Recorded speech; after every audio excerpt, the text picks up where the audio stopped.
네, 감사합니다. 오늘도 주의 이름으로 여러분들을 축복합니다. 저는 오늘 주어진 본문의 말씀을 상고하면서 지난 군 시절을 떠올렸습니다. 매월마다 화랑이라는 담배가 항상 이렇게 배급이 되어졌습니다. 그리고 그 담배를 받아가지고 제 체스트 안에 차곡차곡 쌓아두었습니다. 그리고 동료들이 담배를 피우다가 다 떨어지면 세게 와가지고 담배를 달라면 체스 안에 쌓아두었던 그 담배를 나눠주곤 했었습니다. 저는 담배를 피우지 아니했기 때문이었습니다. 몇 달 동안 배를 타고 항해를 하다가 기름이 떨어지면 항구에 가서 기름을 쓰고 받을 때면 배를 타고 있던 많은 동료들이 당직자들을 제외한 모든 분들이 다 상륙을 합니다. 땅을 밟고 싶어서. 그럴 때면 저는 당직을 하든 하지 아니하든 간에 저는 배에 홀로 남아 있었습니다. 그리고 앉아서 홀로 성경 읽기도 하고 생각도 하곤 했었습니다. 어떤 때는 동료들이 와가지고 제보고 같이 상륙을 나가자고 합니다. 그럴 때도 저는 나갈 수가 없었습니다. 그리고 나가지 아니했었습니다. 이유는 나가봐야 술집에 다 가기 때문이었습니다. 저는 술을 마시지 못했기 때문에 교회는 그들과 함께 어울릴 수가 없었습니다. 상륙을 나갔다가 시간이 되면 한 사람 두 사람이 들어옵니다. 그럴 때면 한 잔 술에 취해서 얼굴이 빨갛게 상기되어 있습니다. 기분도 굉장히 업되어서 저에게 찾아와서 그로 이렇게 말을 합니다. 야 여수병, 너 무슨 재미로 인생을 사느냐라고. 저는 지금까지 제 자신에게 너는 무슨 낙으로 인생을 사느냐고 내 스스로에게 물어본 적이 없습니다. 과거에도 그랬고 지금도 그러하고 앞으로 이 물음을 저는 결코 나에게 묻지 아니할 것입니다. 저는 어렸을 때 교회가 저의 삶의 터전이었고 젊었을 때에도 교회가 저의 어머니 품 같았습니다. 그리고 지금도 그러하고 앞으로도 그러할 것입니다. 교회가 참 좋았습니다. 예배 시간이 그렇게 좋을 수가 없었습니다. 얼마나 말씀에 집중이 되었던지 오전 때 학생의 예배를 마치고 또 11시에 어른 예배까지 같이 참여를 하면서 목사님에게 시선을 떼지 아니했었습니다. 그때는 가끔 말씀을 듣는 목사님의 얼굴에서 주님을 보기도 했었습니다. 찬양대원으로 찬양을 부르는 것이 얼마나 기쁘고 즐거웠던지 찬양하다가 은혜받아 찬양대에서 눈물을 흘리기도 했었습니다. 더도 어렵고 힘들 때 기도실에서 홀로 울다가 지쳐서 쓰러져 있을 때 조용히 다가오셔서 나를 만지시던 주님의 따스한 사랑의 손길을 제가 느끼기도 했었습니다. 그래서 저는 교회가 너무너무 좋았습니다. 이런 제게 다른 어떤 낙이 있느냐고 물으신다면 저는 이 낙 외에는 다른 낙이 없다고 말씀을 드릴 것입니다. 사랑하는 성도 여러분, 무엇이 행복이며 무엇이 우리 인생의 낙입니까? 지성이 가득 차 있는 지성 속에 인간의 낙이 있다고 여러분 생각하십니까? 지성을 자랑했던 프랑스의 무슬론 철학자 볼테르는 마지막 죽음에서 내가 차라리 태어나지 않았더라면 더 좋았을 것이라고 그는 고백했습니다. 그렇다면 향락의 인간의 행복이 있을까요? 향락의 마음껏 누렸던 영국의 바이런경은 나는 블레로구나, 나는 괴로움의 덩어리구나, 오직 비통함만이 나의 것이라고 그는 고백했습니다. 그런 인간이 돈의 기쁨을 누릴 수가 있을까요? 미국의 백만장자였던 제이 굴들은 말하기를 나야말로 이 세상에서 가장 처참한 인간이구나라는 그런 말을 남겼습니다. 그토록 바라보며 이 세상에서 최고의 낙을 누리면서 살았을 것만 같은데 그 인생의 고백을 들어보면 다 그렇지 아니한 것 같습니다. 결코 지성도 향락도 돈도 우리 인간에게 낙을 주는 것은 아닌 것 같습니다. 그래서 우리가 살아가면서 내 마음에 아무런 낙이 없다면 우리의 삶이 얼마나 힘겹고 어렵겠습니까? 그런데 오늘 본문에 보면 솔로몬은 인간의 삶에 대해서 이렇게 말합니다. 이들에 보니 어떤 사람은 그의 영혼이 바라는 모든 소원에 부족함이 없어 재물과 부여와 좋은 길을 하나님께 받았음에도 불구하고 그것을 누리게 하심을 얻지 못했다라고 말씀합니다. 그러니까 재물도 있고 부유함과 존귀함도 있는데 이것으로 인하여서 행복을 누리지 못했다는 것입니다. 3절을 보십시오. 어떤 사람은 자녀의 복을 받았습니다. 그리고 그는 장수의 복도 받았습니다. 하지만 그의 마음에 낙이 없다면 이 모든 것이 무슨 의미가 있느냐라고 말합니다. 6절을 보십시오. 1000년을 갑절 살았으니까 2000년을 산다고 할지라도 마음에 행복이 없다면 이것 또한 고통이라고 그는 말합니다. 2014년이 시작이 되고 이제 오늘로 또 한 달을 보냅니다. 이제 우리는 남은 인생에 주님이 주신 이 행복을 어떻게 하면 우리의 인생을 행복하게 누릴 수 있을까라는 생각을 가지고 은혜를 나누려고 합니다. 먼저 솔로몬은 우리에게 인생의 삶 속에서 기본에, 나에게 주신 기본에 충실하는 것, 이것이 바로 행복이라고 그는 힘주어 말합니다. 이대본에게 이렇게 말씀합니다.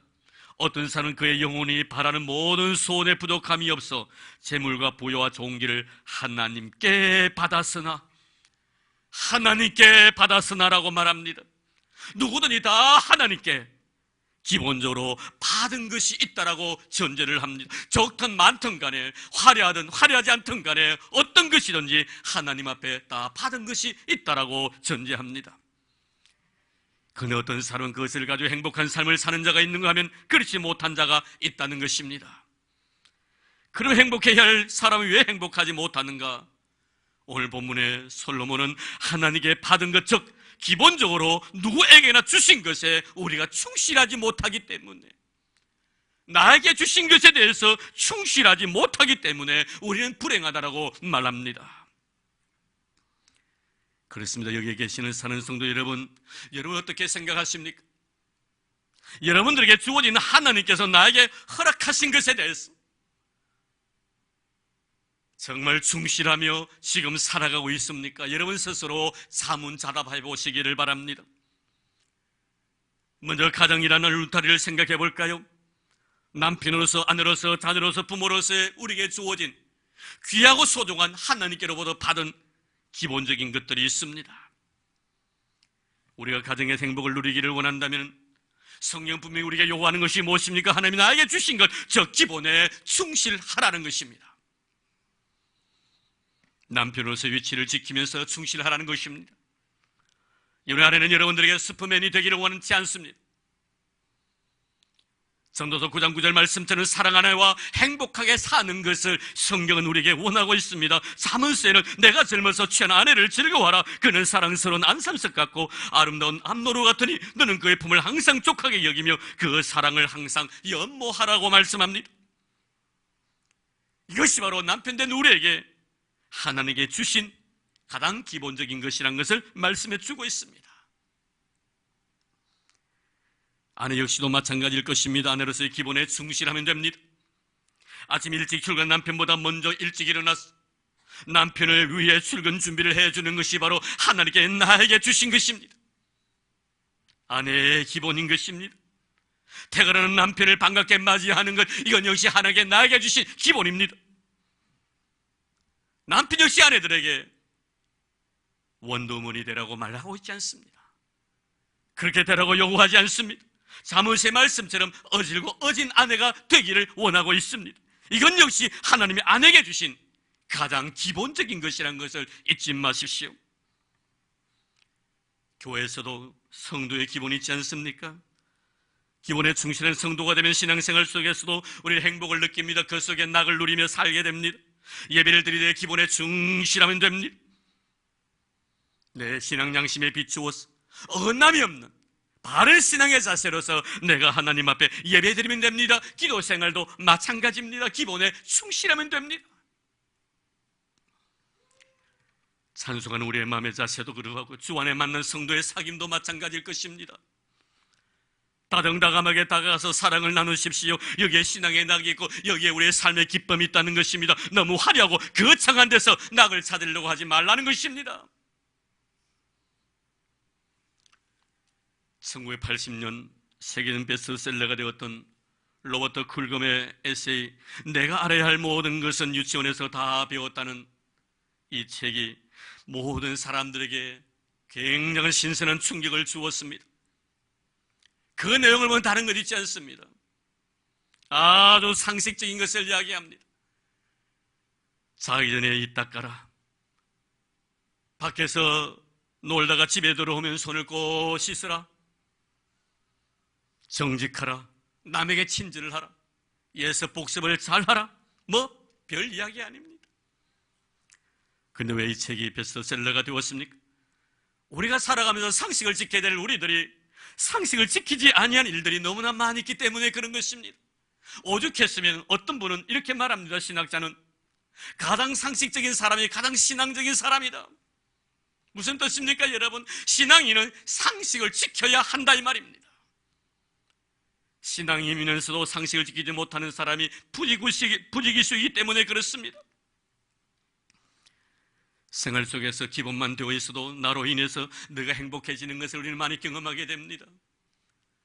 내가 생활 속에서 상식적인 삶을 살아갈 때, 기본적인 삶을 내가 살아갈 때 나 때문에 내가 기쁨을 넣는 이런 모습들을 우리는 우리 주에서 많이 경험하게 되는 것입니다. 신앙의 세계도 마찬가지입니다. 가장 기본적이고 상식만 지켜도 우리가 교회 안에서 신앙생활을 하면서 낙을 누리고 기뻐하고 즐거워하고 행복하게 우리가 신앙생활을 할 수가 있다는 것입니다.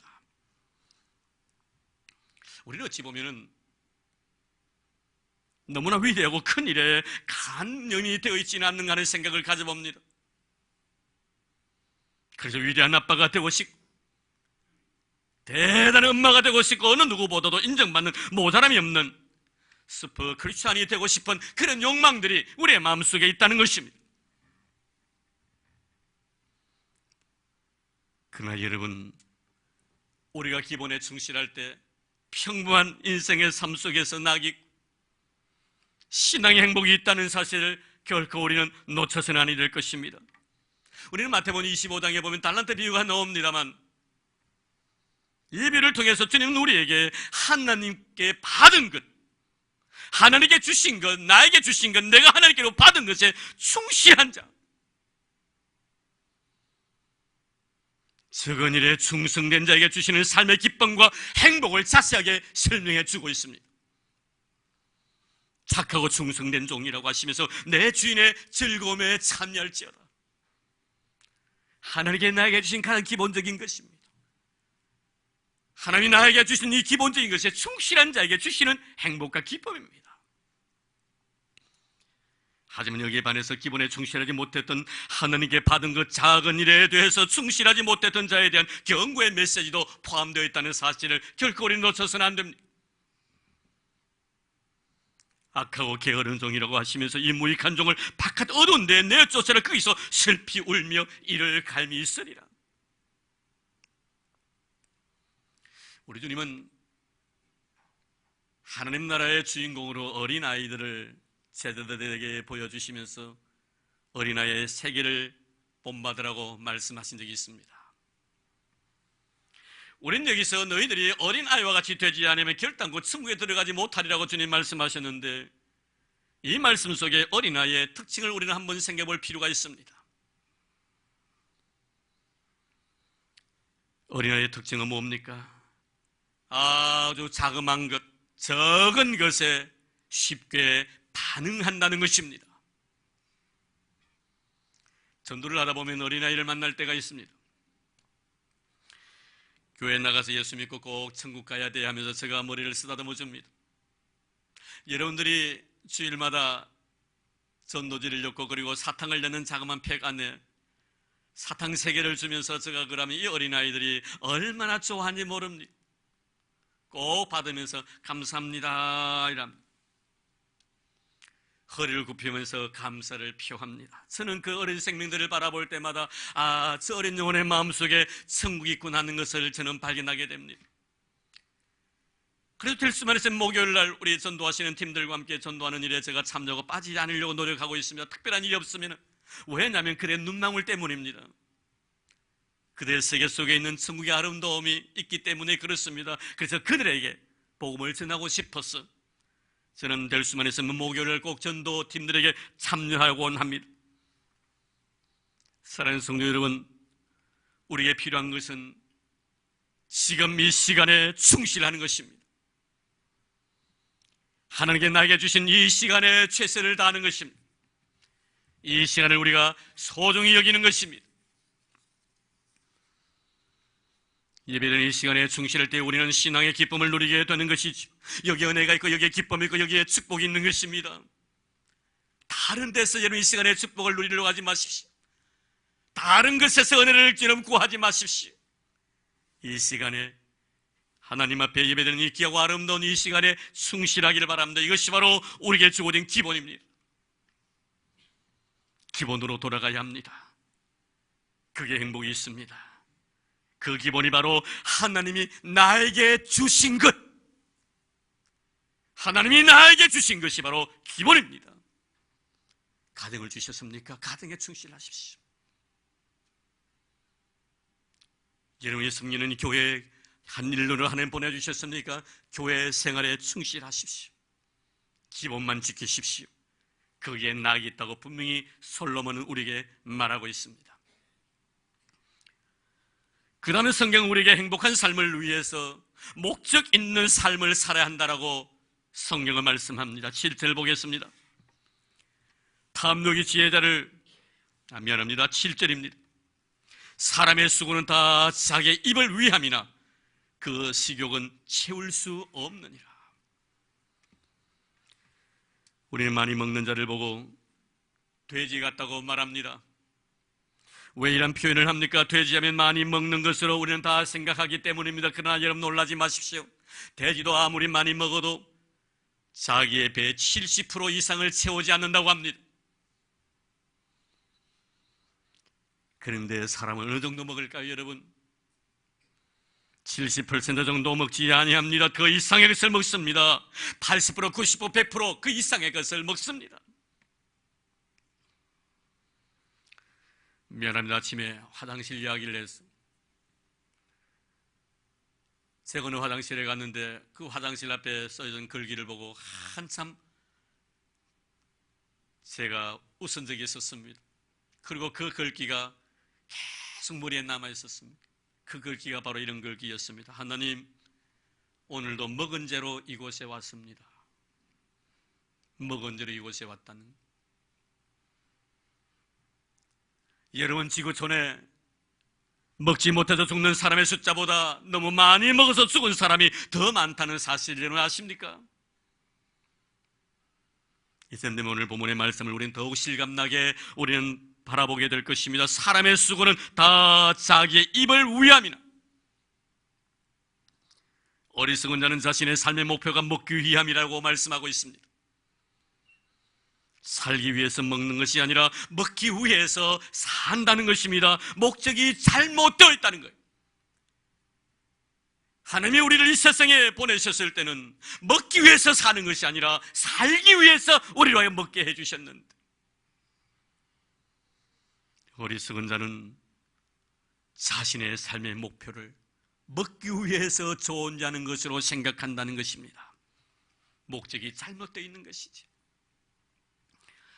이는 우리 예수님께서 비로 말씀하신 한 어리석은 부자에 대한 이야기를 잘 알고 계실 것입니다. 그는 분명히 살기 위해서 먹는 자가 아니라 먹기 위해서 존재하는 자라는 걸 우리에게 말씀해 주고 있습니다. 곡식을 쌀둘 것이 없을 정도로 그의 많은 수확을 얻었습니다. 그 많은 먹을 거리를 앞에 두고 하는 말이 무엇입니까? 내 영혼아 먹고 마시며 즐기자라고 말합니다. 이런 모습을 하나님께서 하늘에서 보시고 웃으시면서 하시는 말씀이 무엇입니까?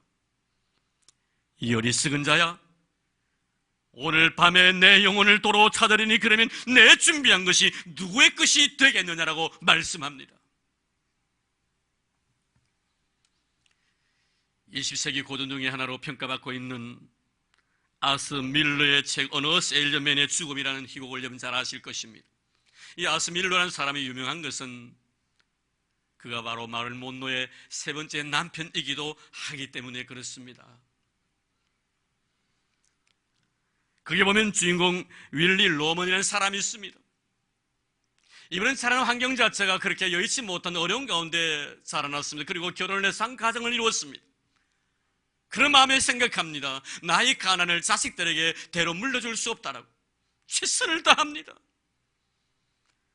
그리고 사는 자식들도 먼 훗날 자기 자신의 모습을 본받기를 원했습니다.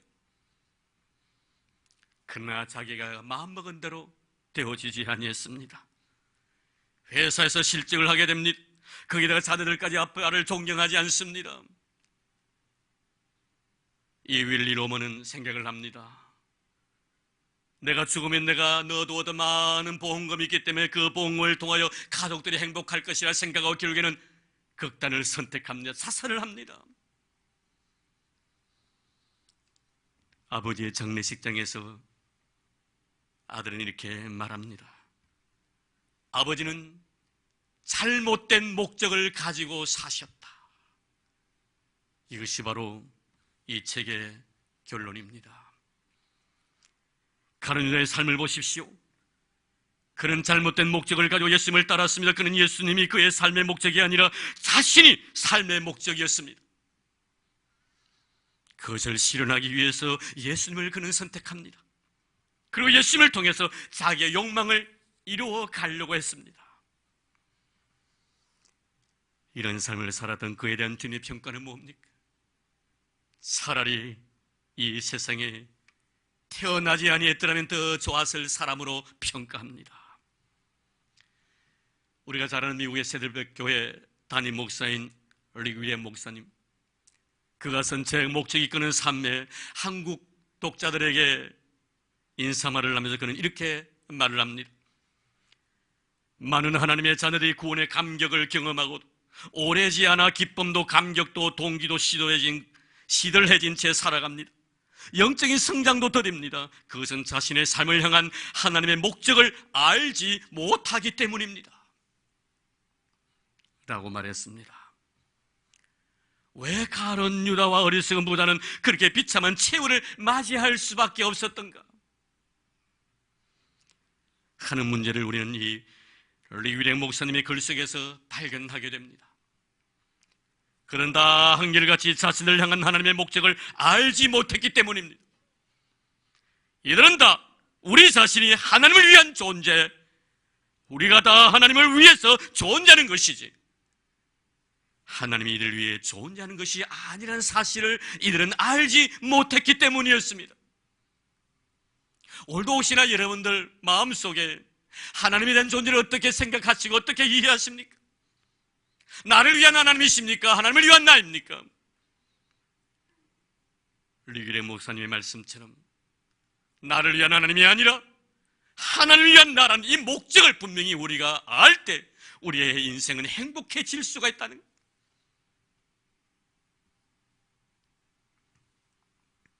7절을 보십시오. 먹고 사는 것이 인생의 목적이 아니라고 분명히 말합니다. 8절을 보십시오. 지혜자가 우매자보다 나은 것이 무엇이냐고 말합니다. 세상의 지식이 많이 아는 것이 인생의 목적이 아니라고 말합니다. 그럼 우리 인생의 목적은 무엇일까요? 고린도서 10장 31절 말씀에 보면 바울이 이렇게 말합니다. 그런즉 너희가 먹든지 마시든지 무엇을 하리 다 하나님의 영광을 위하여 하라. 우리의 인생의 목적을 분명히 제시합니다. 다 하나님의 영광을 위하여 하라.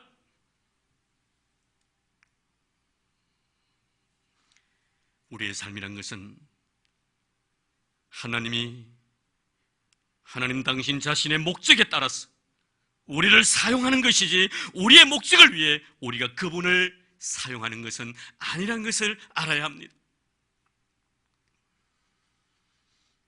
그분께서 그분의 목적을 이루시기 위하여 오늘 우리를 우리의 삶의 현장에서 사용하고 있다는 사실을 놓치지 마십시오. 오늘 하나님께는 하나님의 거룩한 목적을 성취시키시기 위하여 우리를 이 예배의 자리에 인도해 주셨다는 사실을 기억하시기를 바랍니다. 우리는 욥을 통해서 그는 분명히 목적이 있는 인생을 산 사람이란 것을 말씀을 통하여 보게 됩니다. 그것은 그의 시를 통하여 나타난 한 인간의 인생 고백이며 또한 한 신앙인으로서의 신앙 고백을 이렇게 표현합니다. 내가 모태에서 알몸으로 나와서온즉 또 알몸이 그리로 돌아가올지라 주신이도 여호와시요 그도 신도 여호와시오니 여호와의 이름이 찬송을 받으실지니라. 더 나아가 그는 시련의 고통이 더 가중되는 그런 와중에서도 그는 이렇게 고백을 합니다. 내가 가는 길을 오직 그분만이 아시나니 그가 나를 단련하신 후에 내가 정금같이 나오리라. 여기서 욥은 자신의 삶의 목적이 무엇인가를 분명히 말합니다.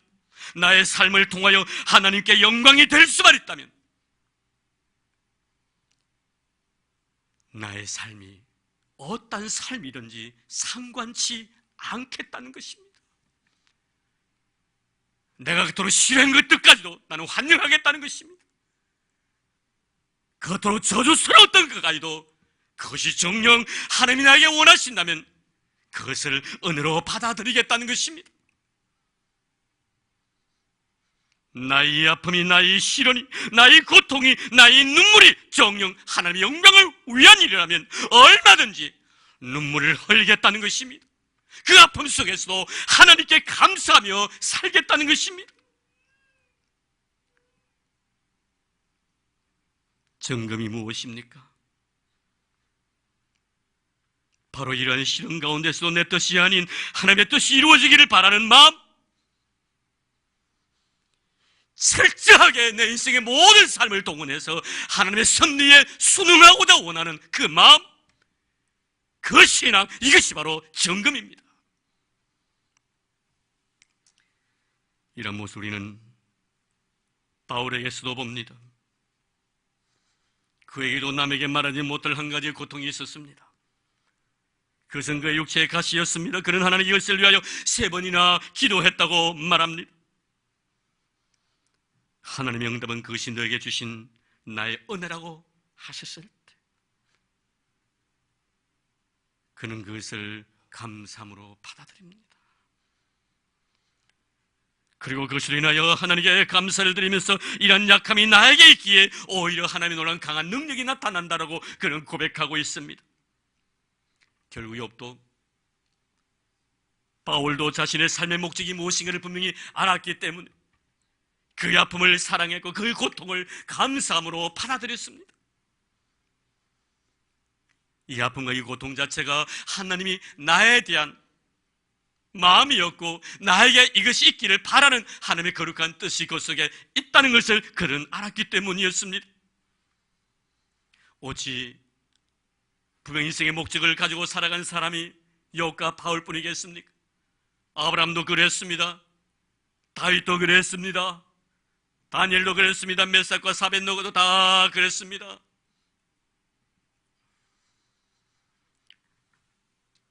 어떤 동네에 아주 믿음이 좋은 여집사님이 계셨습니다.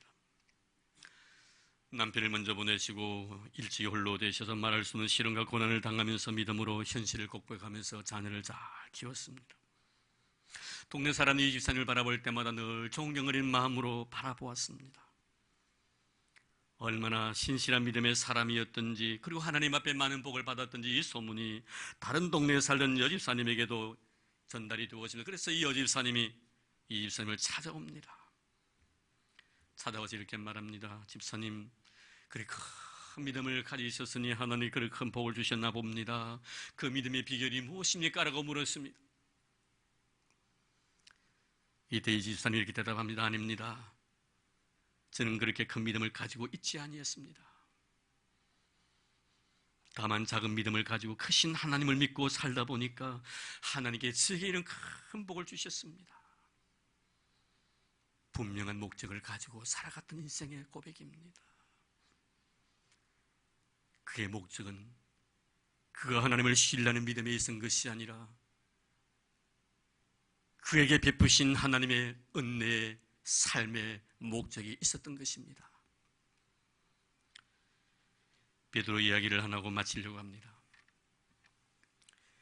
사도행전 3장에 보면은 베드로와 요한이 기도 시간에 되어서 성년에 기도하기 위하여 가다가 성전 미문에 있는 구글라든 한 거린을 만나게 됩니다. 그런데 그 거린은 이 세상에 태어나서 한 번도 걸어본 경험이 없는 사람이었습니다. 베드로와 요한을 바라보면서 동정을 구합니다. 이 모습을 바라본 베드로가 거린에게 우리를 보라고 하자 거린은 자신에게 무엇인가 주는 줄 알고 베드로를 바라보자 베드로가 말합니다. 은가금은 내게 없지만 내게 있는 것으로 너에게 주노니 나사렛 예수 그리스도의 이름으로 일어나 걸어라. 그리고 그의 손을 잡아 일으키니 발과 발목에 힘을 얻어 뛰어서서 걸으면서 하나님을 찬송했다라고 성경은 말합니다. 얼마나 놀라운 기적이 일어났는지, 얼마나 신비로운 그 현실 속에서 많은 사람들이 존경 어린 마음으로 베드로와 요한을 바라봅니다. 이때 베드로가 말합니다. 여러분, 왜 그렇게 존경스러운 얼굴로 우리를 대합니까? 이 사건과 우리의 경건과는 아무런 관련이 없습니다. 내가 여러분에게 전할 나사렛 예수 그리스도께서 이분을 이 자리에서 일으켜 세워주셨습니다. 우리와는 아무런 관련이 없는 사건입니다. 삶의 목적이 분명한 자의 신앙 고백입니다.